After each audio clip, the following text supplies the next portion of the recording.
If there are sharp snout mandarin fish, bass, or catfish around you, pay attention. Follow my method and you'll quickly catch the first big fish of your life. Let's get straight to the point without further ado. Use a jig head hook with a swivel.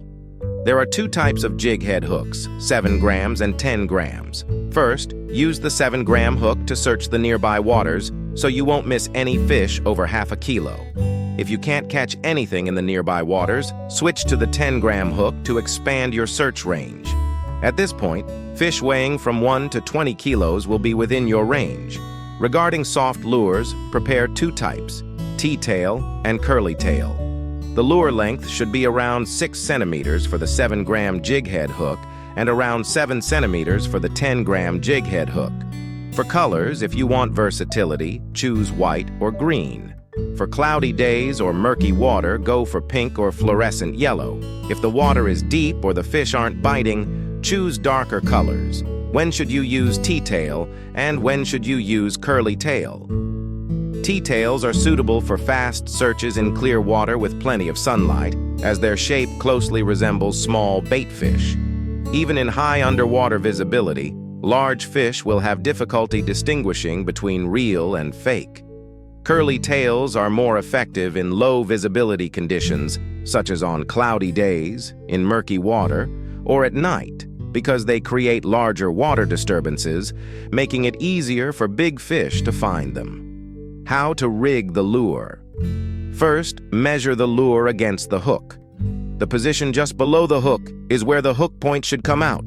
Remember this, both T-tails and curly tails have a correct side. The tails should point downward and the hook should be inserted from the top. If rigged incorrectly, the T-tail will swim awkwardly and the curly tail could get caught on the hook. When rigging, insert the hook through the center of the head until it reaches the marked position, then push the lure's head all the way to the base of the jig head. Check two key points. 1. The hook point should not extend beyond the lure, and 2. The soft lure should be straight. If it's bent or twisted, it will affect the lure's movement and reduce its effectiveness in attracting fish. Now for an important tip.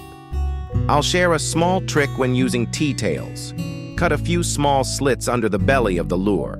This will create more turbulence, making the tail move more naturally and making the lure much more realistic, greatly enhancing its ability to attract fish. Next, let's talk about the technique for retrieving the lure.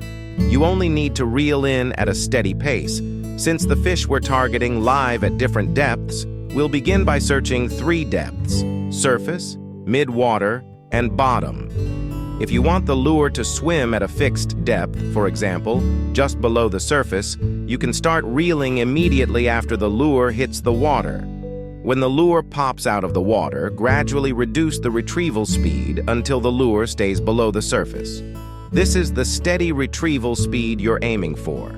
To search the mid-water, after the lure hits the water, tighten the line and count to 5 seconds until you feel the lure hit the bottom. For example, in 8 seconds. Next time, after the lure hits the water, start reeling after 4 seconds to search the mid-water level. While searching, remember to cover each depth layer separately. If you feel like you've hit something or the line is being pulled, immediately set the hook. Congratulations, your first big fish has arrived. When you catch it, be sure to come back and tell me.